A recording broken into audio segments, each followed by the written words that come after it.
дагсан хийгээд орчин үеийн үнэлгээ гэсэн илтгэл тавина.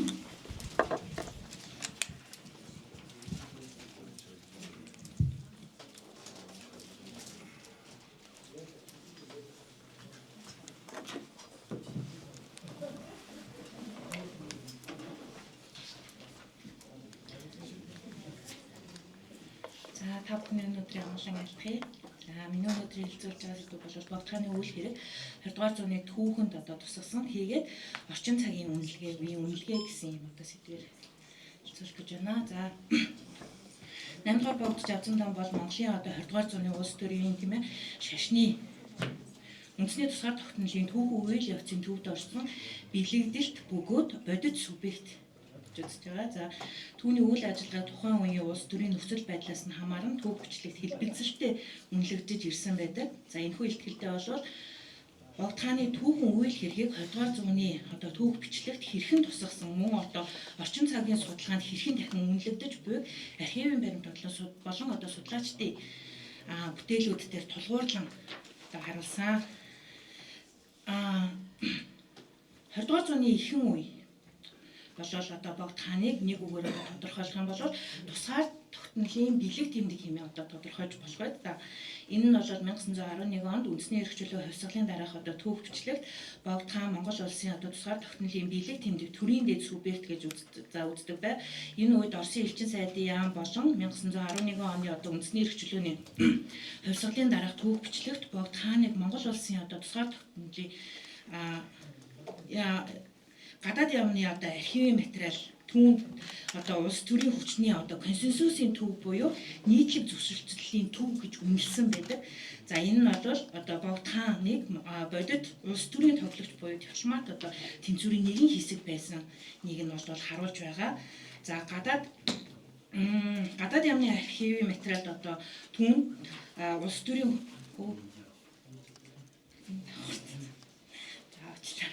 За 1921 оны үеийн түүхчлэгт болоод 1921 онд хэмжээ зардын засгийн газрын тогтоосны дараа бол Богдхан зөвхөн шашны хэргийг эрхлэх болж түүний эрх хэмжээ буюу статус нь өөрчлөгдсөн байдаг. Улмаар 1924 онд тааш төгсөж бүгд найрамдах Монгол ард улсын алс байгуулагдсны дараагаар бол түүнийг хоцрогдсон феодал хаан засгийн сүүлчийн дүр болгон дүрсэлж улс төрийн идэвхийг үлэмж бууруулан бичих чиг хандлага бол тавамгайж эхэлсэн.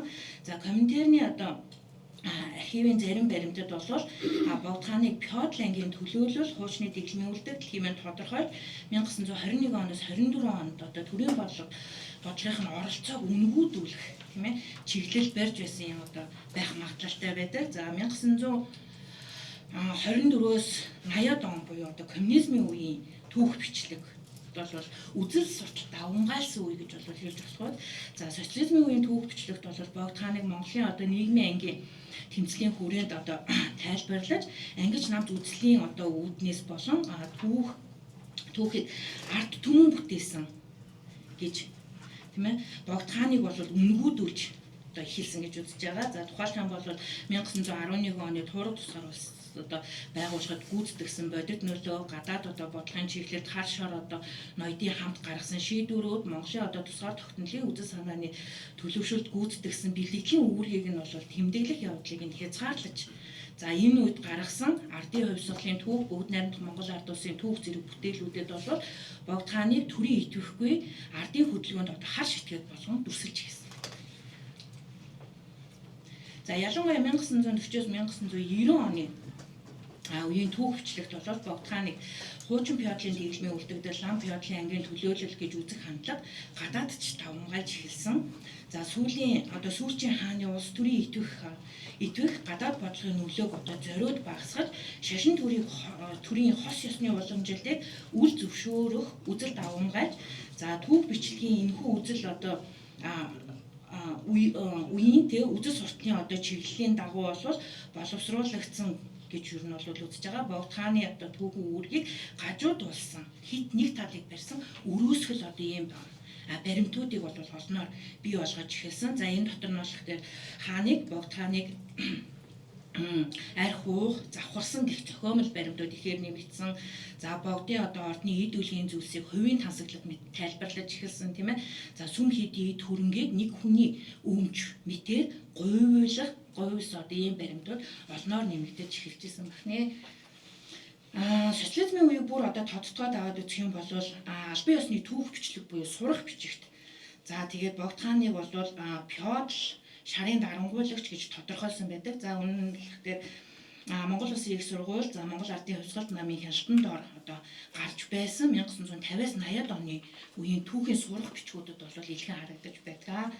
За энэ сурах бичгүүдэд богд хаан бол ард түмний одоо эрх ашигт хаш феодал ноёд лам нарын ашиг сонирхлыг хамгаалагч хуучин одоо ёсны төрийн тэргүүн байваа гэж одоо бичигдсэн нь бол нэлээдгүй байдаг. За мөн энэ үеийн номонд 1911 оны тусгаар тогтнолын үйл явцыг ард түмний тэмцэл бус одоо ноёд лам нарын хуйлдаан болгонд тайлбарласан байх нь боломжтой байдаг. За яг энэ үеийн одоо марксист түүхчдийн байр суурь гэх юм бол одоо энэ дээр за бэ Ширнийн Дэвга болон одоо Ишбирагийн одоо бүтээлүүдээс олж жишээ авч үзсэн байгаа. За Ширнийн Дэвга одоо бүтээлүүд дээр болох дээр богд хаанд Монгол улс бол Монгол улс бол жинхэнэ утгаараа тусгаар тогтносон улс биш. Шашин феодлын хязгаарлагдмал төр байв гэж үзсэн байдаг. За үүн дээр бол богд хааны өөрийг нь бол төрийн бие даасан субъект биш. За хаан засаглалыг нь бол одоо нөгөө тусгаар тогтоох прогрессыг сааруулагч гэж юу нь бол бичсэн байдаг. За Ишбирагийн хувьд гэх юм бол өмнө үеийн одоо өгүүлэлүүд нь буюу социализмын үеийн өгүүлэлүүдэд болох дээр Декрет төрийн нийгмийн дэвшлтийг одоо гацаасан түүхэн мухардл байв гэж одоо жишээ авсан байдаг бол 90 оноос хойш гарсан өгүүлэл одоо судалгааны материалуудад нь бол энэ нь одоо нэлээд өөрчлөгдөж зөөлрсөн юм одоо хандлага харагдаж байдаг. За үүн дээр бол нэмэгдээд намын одоо баримт бичиг буюу сурталчилах хуулгууд бас нэмэгдэж орж ирдэг.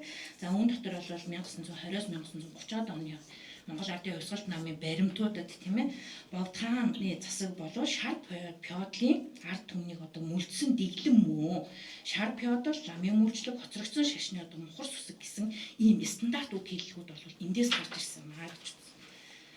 За уран зохиол кинонд тухайн үеийн одоо социализмын үеийн уран зохиол кинонд бол бүр энийг бол социалист реализмын бүтээлүүд гэж ерөнхийдөө бол нэрлэдэг. За богд хааныг суул дорой өвчтөө тийм ээ ноёд лам нарын одоо тоглоом болсон итгэхгүй дүрийг гаргасан. За шууд муу хүн гэхээсээ илүүтэйгүр замбраагүй одоо зайлшгүй уналтыг бэлэгдэх ийм дүр болгон дүрслэн харуулсан байдаг байна. За энэ социализмын үеийн одоо богд хааныг за мөн одоо 1911 оны хувьсгалын үеийг бол товчт нь ингээд дүгнээд харах юм бол социализмын үед богд хааныг сүрэг хүчин за хуучин ёсны бэлэгдэл за 11 оны үйл явцыг бол ард түмний биш феодлын хувьсгал 1921 он бол жинхэнэ одоо чөлөөлөх ийм одоо хувьсгал байсан юм аа гэж үзсэн байдаг байна. За мөн хувь хүнийх нь хувьд тийм ээ 8 дугаар богд Жазан дам одоо хувь хүнийх нь хувьд бол бас нэлээдгүй харжуулсан баримтууд гарч ирсэн байдаг. За энэ дээр нь болох нөгөө хутагт залуудаа сахил зөрчиж байсан тухай нь бол яг энэ социализмын үеийн жишээн дээр одоо үед бол нэлийн одоо баримттайгаар хүртэл гаргаж ирсэн баримтууд байдаг тийм ээ. За хувь хүний нь бол хөдөлгөөнтөө сахил хэм хэмжээнд бүрэн одоо суралцаагүй заримдаа бүр догшин авир гаргадаг ч гэсэн юм одоо баримтууд байсан болов дараагийн одоо үйл хэргийнхэн тухай жишээлбэл бол одоо түүний одоо хийсэн үйл хэргийнхэн тухай тийм ээ. За шашныг одоо номонд суралцаж анхны гавж одоо зэрэг хүртсэн, цол хүртсэн одоо богд болсон, олон шавнаар битгсэн, лам хуургуудын болон одоо сүм хийдийн нэр хүндийг дээшлүүлсэн юм чухал баримтуудыг бол орхигдуулаад нэг талаас нь өрөөсгөл байдалтайгаар харж эхэлсэн. Ийм одоо баримтууд мэрсэр ер нь бол хадгалагдаж байдаг. За 8 дугаар богд Жазан дам хотод хааны одоо тансаглалын тухай мэдээллийг ихийг социалист суртал одоо баримтын үндсэн дээрээс бол одоо гаргасан байх магадлалтай. Энэ бол одоо бодит баримттай холимог зүйл юм аа гэж нь үзсэн. За тэгээд энэ хувь хүнийхэн тал дээр бол авсан хамгийн одоо нөгөө түгээмэл жишээ бол түүний эхнэр авсан тухай байдаг тийм ээ. За богд буюу одоо 8 дугаар богд эхнэр авч сахил зөрчсөн анхны богд энэхүү ойлголтын социализмын үеийн төв бичлэгт одоо өргөн давамгаалсан бөгөөд богдын одоо гэрлэлтийг жамын сахил зөрчсөн үйл гэж тайлбарласан байдаг. За гэтэл яг түүхэн бодит одоо үнэн болон одоо эрдэмтдийн орчин үеийн судалгаан дээр үндэслээд болоод Монгол улсын одоо 1911 оны тусгаар тогтнолоо зарлаач тийм ээ богдыг одоо хаан ширээнд өргөмжлөх энэ үйл явцын үед хувь хүнийхээ хувьд одоо хаан төрийн хувьд тийм ээ үрх айл гэдэг утгаараа хатан хэрэгтэй гэх. За энийг болох дээр түүхч одоо нөгөө жамсрангуй болон төмөр хөлөг нарын одоо бүтээлүүд дээр илхэн тайлбарласан байдаг. За эхнэр авсан нь бол богд авсан дан бутагтын шашны дүрээс одоо ухарч ертөнцийн амьдралд орсон хэрэг бус харин шинээр бүрэлдсэн Текрот төрийн бэлэгдлийг бүрдүүлэх улс төрийн ашхан байсан.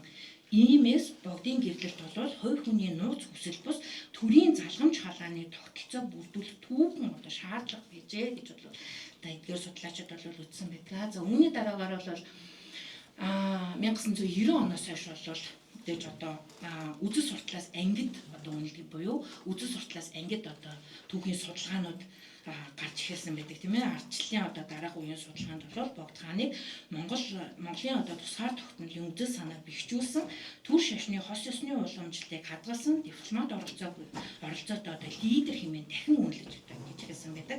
За үнэнхүү үнэлгээг одоо түүхч Бацайхангуй заажээ Урангой заажээ Болдбаатар Бадарч зэрэг одоо судлаачдын бүтээлүүд дээрээс за энэ хүмүүсийн одоо архивын шинэ баримтуудад одоо тулгуурласан ийм одоо баримтууд нэлээд илбэг гарч ирсэн тийм ээ. За богд хааныг бол 20 дугаар зууны ихэнх үеийн улс төрийн чухал субъект байсныг бол ер нь бол нотолж байдаг. За тухайлах юм бол профессор Урангой шингмэн богд хааныг төр шашны хослолмол дэлгэмэл одоо тэнцвэр дэлгэмэл дэглэний тэнцвэржүүлэгч төв хэмээн ер нь бол тодорхойлсон. Түүнийг бол улс төрийн тоглогчийн байр суурийг нь бол онцгойлсон гэж үзсэн. За архивын баримтуудаас шинэ баримтуудаас харах юм бол богд хаан бол Монгол одоо олон монголчуудын төлөө санаа ямагт тавьж байсан болон улс төрийн одоо төрд өөрийн үзэл санааг тодорхой илэрхийлж байсныг нь бол буулгасан байдаг. Түүний лүндөнгүүд дээр маш тодорхой харуулж өгсөн байдаг. За түүнчлэн Орос хятадын дипломат одоо бичиг улс төр дэх одоо бичигт бол түүний улс төр дэх оролцоог бол тодорхой дурдсан байгаа. За мөн шашны тэргүүнээс гадна төрийн бодлого шууд нөлөөсөн субъект байсан гэж бас Урангой гүшмэн тодорхойлсон байдаг. За үүнийг бол архивын баримтуудаар нотолсон байгаа тийм ээ. За тусгаар тогтнолын үзэл санааг бэлтгэлийн одоо түвшинд баталгаажуулсан институцийн суурийг тавьсан. Тухайлах юм бол 1911-с 1915 оны үед одоо ордон төрийн ёслол, за тамгын ёс, туг сүлд, дуул, одоо сүлд дуулал зэрэг одоо бэлгэдлийн системийг бий болгосон 20 дугаар зуунд бол Монголын төрийн институцийн бэлгэдлийн одоо гол төв болж одоо байж чадсан гэж үзэж байгаа. За энэ дээр бол түүхч Бацайхангуй бол богд хааныг Монголын одоо тусгаар тогтнолын үзэл санааг нэгтгэн одоо төвлөрүүлэх бэлгэдлийн хүч төр шашин одоо хос ёсны уламжлалыг авч явсан дээд субъект. За үндэсний хувьсгалын эзэг зэргээр өндөр үнэлгээтэй байр сууриас бол бичдэг. За тэрээр социализмын үед бол богд хааны одоо түүх намтар үйл хөргийг гажуудуулан говьж ирсэн явдлыг бол засаж залруулахад маш их үүрэг гүйцэтгэж байгаа юм одоо түүхч байгаа маа. За орчин үеийн түүхтэй судалгааны одоо бүтээлүүдэд бол архивын баримтууд за богд хааныг одоо зөвхөн Монголын одоо шашны тэргүүн бус бодит улс төрийн удирдагч байсан гэдгийг нь бол эдгээрээр нотолж байдаг бахнэ. За бодит одоо түүхэн сурвалжаар бол богдын ордон одоо шашны болон төрийн ёслолын төв байсан гэж болов үзэн. За түүнд олон улсын одоо зочид айлчилдаг байсан нь бол баримтуудаар нотлогддог. За ордны ихэнх хэд үлгийн зүйлс нь бол шашны зориулттай ийм ихэнх зүйлсийг бол хадгалагдаж ирсэн. Ингэж одоо яасан байгаа. Их сурвалжууд бол төлхөд одоо тийшээ чиглэдэг гэдгийг хэлж болно. За дүгнэлт за гэх юм бол богд хаан одоо түүхэн үйл ажиллагаа улс төрийн одоо нөхцөл байдлаас хамааран 20-р зууны түүх бичлэгт олон янзаар тусгагдаж ирсэн. За орчин үеийн судалгаа түүнийг одоо Монголын тусгаар тогтнолын бэлэг тэмдэг төр шишний хос ёсны уламжлалыг авч явсан удирдагч дипломат оролцоотой субъект хэмээн илүү бодитоор олон талт байдлаас нь үнэлж дүгнэж байна. За Богд хааныг бол 20-р зуунд улс төр шашны үндэсний үзлийн одоо огтлцлын төвд оршсон Монголын төрийн бэлэгдлийн институтийн хамгийн чухал цөм гэж үзэх нь зүйтэй. Тэрээр Монголын тусгаар тогтнолын үзэл санааг бэлэгдлийн төвшөнд төдийгүй улс төрийн бодит үйл ажиллагаагаар нь хамгааж байсан бөгөөд тухайн цагийн геополитикийн төвөгтэй нөхцөлд харьцангуй ухаалаг тэнцвэртэй байр суурийг барьж чадсан лидер байсан юм а. Тиймээс ч өнөө үед 1911 оны үндэсний эрх чөлөөний хувьсгалын удирдагчдын тоонд Богд хааны зүй ёсоор оруулдаг. За түүний үүргийг бол үүргийг бууруулан үнэлсэн одоо социалист түүх бичлэгийн хязгаарлалтыг одоо өнөөгийн архивын баримтууд тодорхой хэмжээнд засаж байгаа. За гэхдээ Богд хааны 8-р Богд одоо хааны бурханчлан одоо Богдыг бурханчлан шүтэж эсвэл одоо харлуулж буруутгах аль нь түүхэн үнэнд нийцэхгүй. За бөгөөд үүнийг бол бодит баримтаар их сурвалжаар шинжлэх ухаанчаар тийм ээ. За Монголын одоо түүх бичлэгт шинэ үе одоо болгон бичгийн одоо шинэ үеийн зорилт юм аа гэж үзье. За Богд хаанаа хүнэлж ирснийг товч тодорхой хэлж өгсөнд баярлалаа. За дараагийн илтгэгч маань бол Богд Жавзан дамбах хотготын орд өргөө алба гэдгийг Монголын бурхан шашнтын төв гандамжлын хийдэ Эрдэм соёлын хүрээлэнгийн Эрдэмтэн нарийн бичгийн дарга амгалан ламтан уншнаа.